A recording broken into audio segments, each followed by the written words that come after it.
Hello everybody. Today's third review is going to be of Batman Under the Red Hood. So this movie was probably so far, I would say, my favorite out of the three of them. But we will get to that at the end. So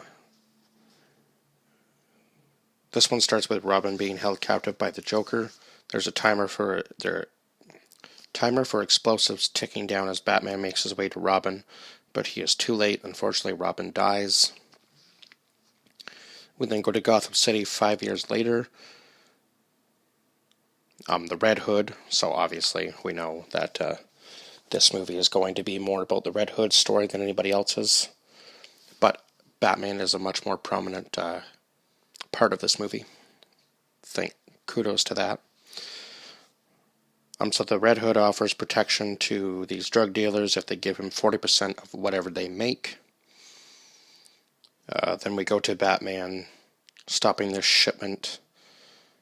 Nightwing comes in to lend a hand to Batman fighting an Amazo, who is like a super soldier, I guess, but like a robotic super soldier, which is kind of weird. Batman and Nightwing are able to take down this Amazo. Batman questions the men who are transporting the Amazo, who was meant for Black Mask, and asks who they are working for. Eventually, after a very short interrogation of dropping the Amazo's body above them, they tell Batman they are working for the Red Hood. All three men are then assassinated. Batman pursues the sniper. Batman then has this flashback of a man falling into a vat of hot liquid in a warehouse. In the warehouse, he has tracked down the sniper too. It shows this Joker card float up to the surface, so we all know, I guess, that was supposed to be the Joker, or at least that's how I interpreted it. Holy, what was I trying to say there? Two words jumbled together. Okay, where was I? Turns out the sniper was the Red Hood. The Red Hood is able to escape. Batman and Nightwing go to Arkham Asylum to question the Joker about who this Red Hood character is. Joker says that this new guy doesn't pull it off nearly as well as he did, so that kind of makes the connection as to Batman's flashback. Red Hood and Batman listen in on the Black Mask's next move. Batman and Nightwing stop Red Hood on his way to intervene in Black Mask's plans, so I guess he was going to try to stop Black Mask once again. Red Hood leads Batman and Nightwing to a train station where he has this trap set up for them, and he is able to escape once again. So it doesn't seem to matter who's trying to catch the Red Hood. Nobody can. He then plays. Then we go to Bruce back in his Batcave, playing the audio from his second encounter with Red Hood.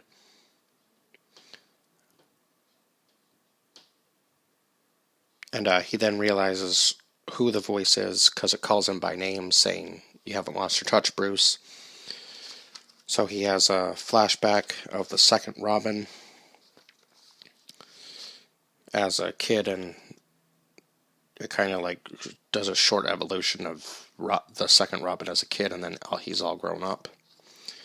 Black Mask orders for Red Hood to be killed, sends men after him. Sends men.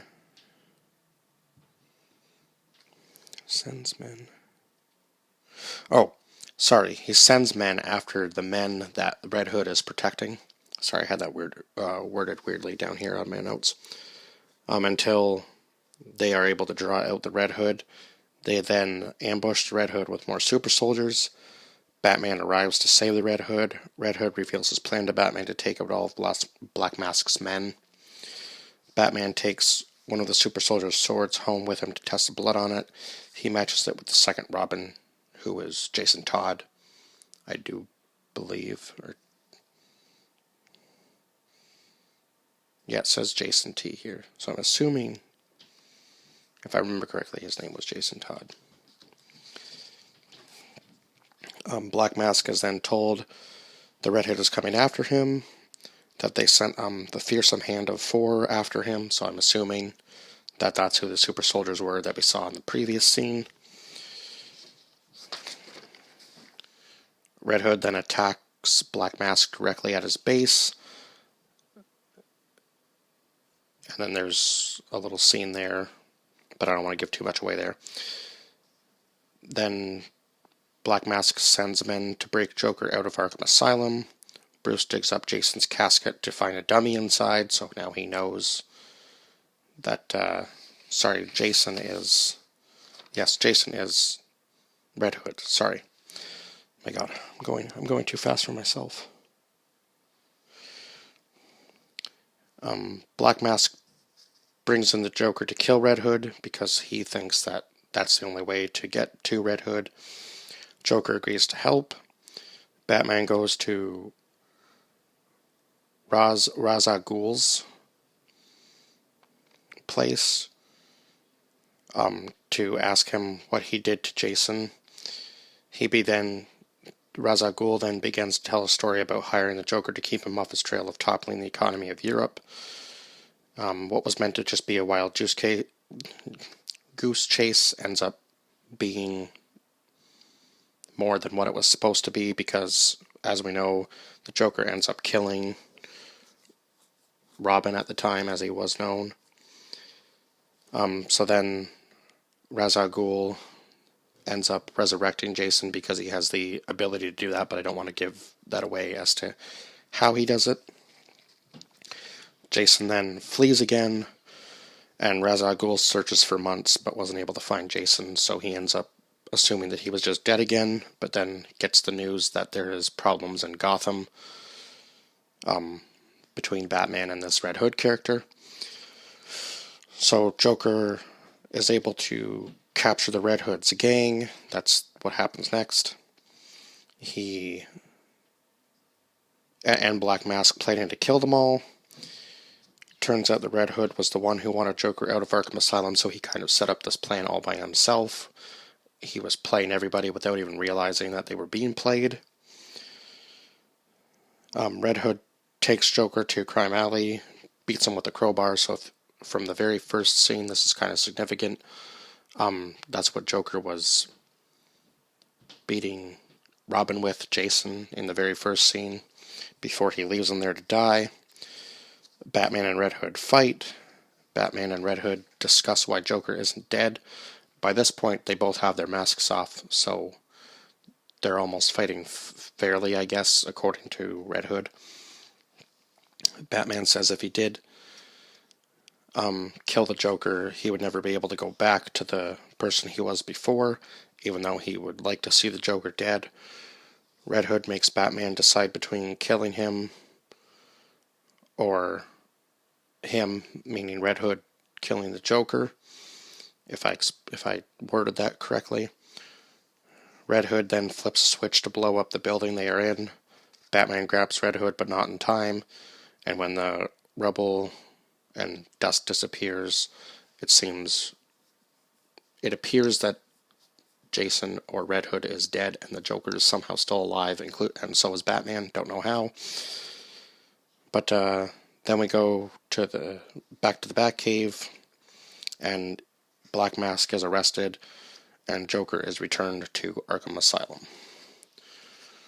So I suppose I could do kind of like a rundown of the costume designs, although that's kind of hard to do in animated films because it changes so much, but at least the animation in this film was a little bit better.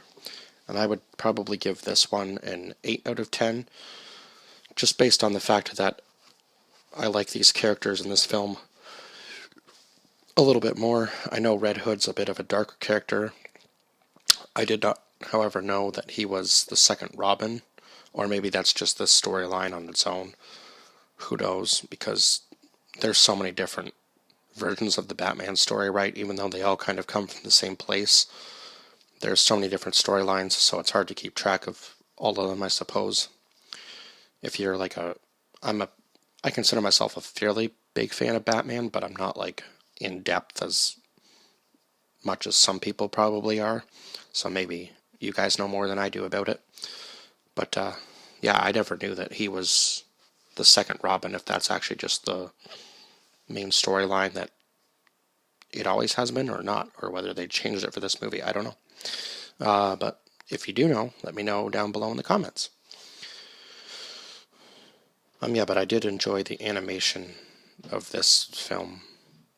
Probably better than the other two. I think it was more up my alley. And right now I have Batman Bad Blood ready to go, and it looks like it's going to be even better as far as the animation goes. I guess we'll find out when we get to that film. But yeah, 8 out of 10 for this film. I think I've probably rambled on long enough. I know these reviews are a little bit shorter, but these movies are also shorter. So yeah, that's all I have to say for this film. Please like, share, and subscribe, and I will see you guys in the next one. Bye-bye for now.